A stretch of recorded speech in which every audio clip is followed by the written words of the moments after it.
നമസ്കാരം, news prime മലയാളത്തിലേക്ക് സ്വാഗതം. ലോക്സഭാ തെരഞ്ഞെടുപ്പിലും നിയമസഭാ തെരഞ്ഞെടുപ്പിലും ഉണ്ടായ തിരിച്ചടിയിൽ സമനില നഷ്ടപ്പെട്ടാണ് കോൺഗ്രസ് നേതൃത്വം ഇപ്പോൾ നിയമസഭാ തെരഞ്ഞെടുപ്പുകളെയും ലോക്സഭാ തെരഞ്ഞെടുപ്പുകളെയും തെരഞ്ഞെടുപ്പ് കമ്മീഷന്റെ അനാസ്ഥ കൊണ്ടുണ്ടായ പല സംഭവ വികാസങ്ങളാണ് ഈ റിസൾട്ട് എന്ന് പറഞ്ഞ് കുറ്റപ്പെടുത്തുന്നതെന്നാണ് അമിത്ഷാ പറയുന്നത്.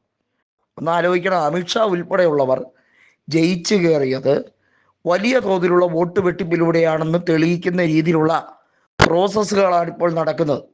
ഗുജറാത്തിലെ കോൺഗ്രസിന്റെ നേതാവായ ജിഗ്നേഷ് മെവാനി തന്നെ പറഞ്ഞിരിക്കുകയാണ് ഗുജറാത്തിൽ നടക്കുന്ന കള്ളവോട്ട് പ്രക്രിയ എങ്ങനെയാണ് എന്നുള്ളത്.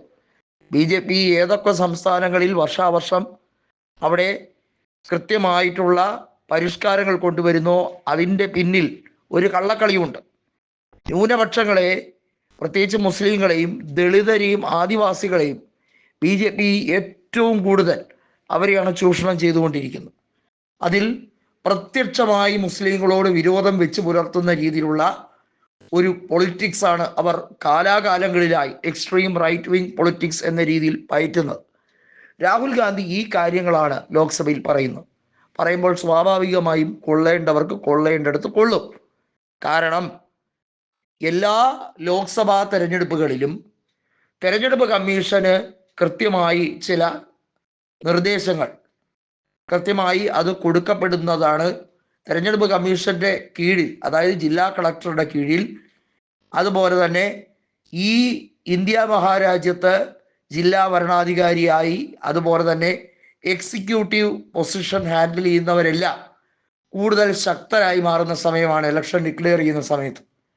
എന്നാൽ കഴിഞ്ഞ ഏതാനും കാലങ്ങളായി രാഷ്ട്രീയ പാർട്ടികൾ, പ്രത്യേകിച്ചും BJPയും NDAയും അവർക്ക് തോന്നും വിധത്തിലുള്ള രീതിയിൽ തെരഞ്ഞെടുപ്പിനെ സമീപിക്കുകയാണ്. അവർക്ക് ചട്ടവിരുദ്ധമോ അല്ലെങ്കിൽ ചട്ടലംഘനമോ ഒന്നും അവരെ ബാധിക്കുന്ന വിഷയമല്ല. നരേന്ദ്രമോദി തന്നെ എത്രയോ വട്ടം ചട്ടലംഘനം നടത്തിയിട്ടുണ്ട്. ഇവിടെ CCTV ഫുട്ടേജുകൾ നിശ്ചിത സമയത്തിനുള്ളിൽ നശിപ്പിക്കുന്നു. നിശ്ചിത സമയത്തിനുള്ളിൽ, ദിവസങ്ങൾക്കുള്ളിൽ പല രീതിയിലും വോട്ടർ പട്ടികയുമായി ബന്ധപ്പെട്ട തെളിവുകൾ നശിപ്പിക്കുന്നു. അതുപോലെ തന്നെ തെരഞ്ഞെടുപ്പ് കമ്മീഷനെ അപ്പോയിന്റ് ചെയ്യുന്നതിൽ ചീഫ് ജസ്റ്റിസിന് ഒരു പ്രസക്തിയുമില്ല എന്ന് കൊണ്ടുവരുന്നു. ഇതൊക്കെ ഏതൊക്കെ രീതിയിൽ ന്യായീകരിക്കാൻ കഴിയും? ഈ സംവിധാനത്തെ മാറ്റിമറിക്കുക, വളരെ സുതാര്യവും വ്യക്തവുമായി പൊതുജനങ്ങൾക്ക് മനസ്സിലാകുന്ന വിധത്തിലേക്ക് തെരഞ്ഞെടുപ്പ് പ്രക്രിയയെ കൊണ്ടുവരിക. പേപ്പർ ബാലറ്റ് സംവിധാനം വികസിത രാജ്യങ്ങൾ ഉപയോഗിക്കുന്നത് അവർക്ക് വലിയ തോതിലുള്ള സ്വാധീനം ഇലക്ട്രോണിക് വോട്ടിംഗ് മെഷീൻ ഉപയോഗിച്ച് ഇംപ്ലിമെന്റ് ചെയ്യാൻ അറിഞ്ഞൂടാത്തത് കൊണ്ടല്ല. ഇന്ത്യ ഇപ്പോഴും വികസിത രാജ്യമൊന്നുമല്ല.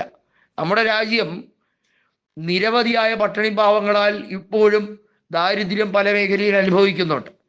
ഇവിടെ ഇംപ്ലിമെന്റ് ചെയ്യേണ്ട കുറേ ബേസിക് മെത്തേഡുകളുണ്ട്. വോട്ടർ ബാലറ്റും ഇത്തരത്തിലുള്ള EVM സംവിധാനങ്ങളുമൊക്കെ സ്കാൻഡിനേവിയൻ രാജ്യങ്ങൾ വരെ ബഹിഷ്കരിച്ചതാണ്. കാരണം അതിൻ്റെ സുതാര്യത ഉറപ്പുവരുത്താൻ കഴിയാത്തതിൻ്റെ കാരണത്താൽ.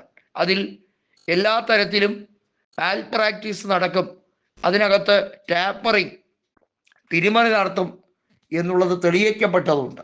ഇതാണ് രാഹുൽ ഗാന്ധി ആവർത്തിച്ച് പറഞ്ഞത്. പ്രതിപക്ഷ നേതാവും അമിത്ഷായും അതിൻ്റെ പേരിൽ നേർക്ക് കൊമ്പ് കോർക്കുന്ന സാഹചര്യം വരെ ഉണ്ടായി. തെരഞ്ഞെടുപ്പ് നടത്താനാണ് തെരഞ്ഞെടുപ്പ് കമ്മീഷൻ, അല്ലാതെ സർക്കാരിനെ, കേന്ദ്ര സർക്കാരിനെ പിന്താങ്ങാനല്ല. നിങ്ങൾ തെറ്റിദ്ധാരണ പടർത്തരുത് എന്നൊക്കെ പറഞ്ഞ് അമിത്ഷാ തട്ടിപിടിക്കുക. അമിത്ഷായുടെ തെറ്റിദ്ധാരണ അല്ലെങ്കിൽ ഈ രീതിയിലുള്ള ഡയലോഗൊന്നും രാഹുൽ ഗാന്ധിയുടെ മുമ്പിൽ ചിലവാവുകയില്ല. രാഹുൽ ഗാന്ധി എല്ലാത്തിനും ഉത്തരം പറഞ്ഞു കഴിഞ്ഞു.